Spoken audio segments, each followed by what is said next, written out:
सियाणो तेनाली रमन जी सियाणप।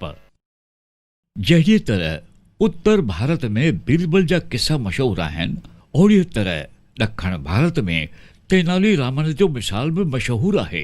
तेनाली रामन ॾखण भारत में विजयनगर राज्य जे दरबार में वॾो विद्वान हो। उन वक़्तु विदुषा यानी वॾो विद्वान उनखे चयो वेंदो हो जेको हाज़िर जवाबी हुजे ऐं विंद्र जूं ॻाल्हियूं ॿुधाए ऐं माण्हुनि खे विंदराए। उन्हनि जो असली नालो हो रामन, लेकिन हू तेनाली निवास जो निवासी हुअण जे करे माण्हू उनखे तेनाली रामन चवंदा हुआ। हू तेलुगु ॿोलीअ जो वॾो कवि बि हो। तेनाली रामन पंहिंजे अकुल सां ॾुखे में ॾुखे सुवाल जो जवाबु तमामु सवलाई सां ॾेई सघंदो हो। अखरनि जो विचित्र जवाबु कढी माण्हुनि खे अजब में विझी छॾींदो हो। हिकु दफ़े जी ॻाल्हि आहे, राजा कृष्ण देव जे दरबार में हिकु विद्वान ब्राह्मण आयो। महाराज, मां ॿुधो आहे तव्हांजे दरबार में हिक खां वधीक वॾा विद्वान आहिनि।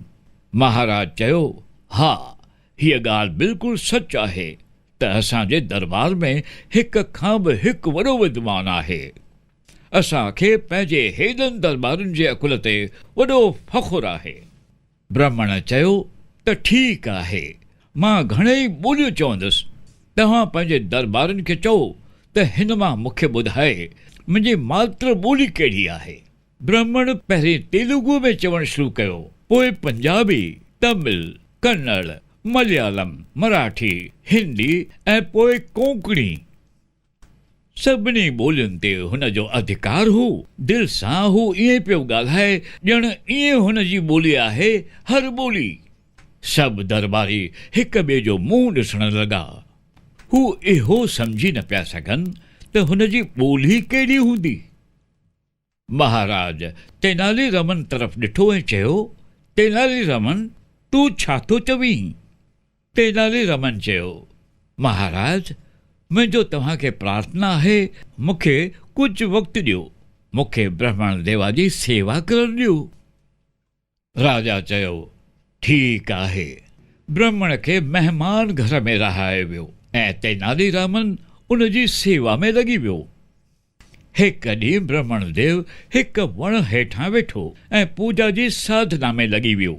तॾहिं तेनाली रामन पेर छुअण जे बहाने हुन जे पेर में कंडो चुभी छॾियो। ब्राह्मण देव सूर में चिल्लाइण लॻो।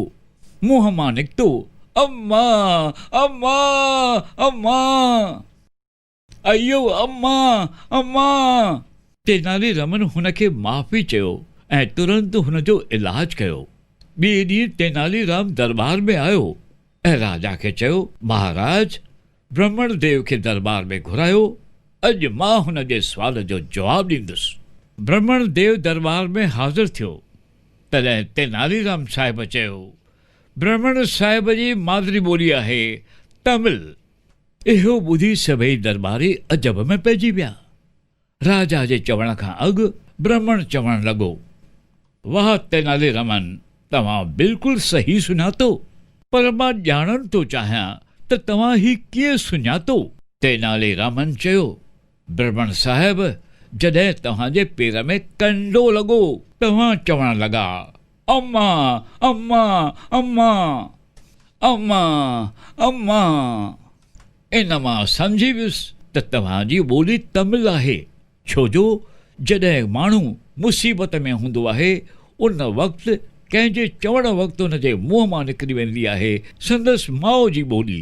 तेनाली रामन जो दर्द भरियो जवाबु ॿुधी ब्राह्मण प्रसन्न थी वियो। चयो, तेनाली रामन, तव्हांखे धन्य आहे। तव्हां सचमुच अकुलमंद आहियो। मां तव्हांजे जवाब मां ॾाढो ख़ुशि आहियां।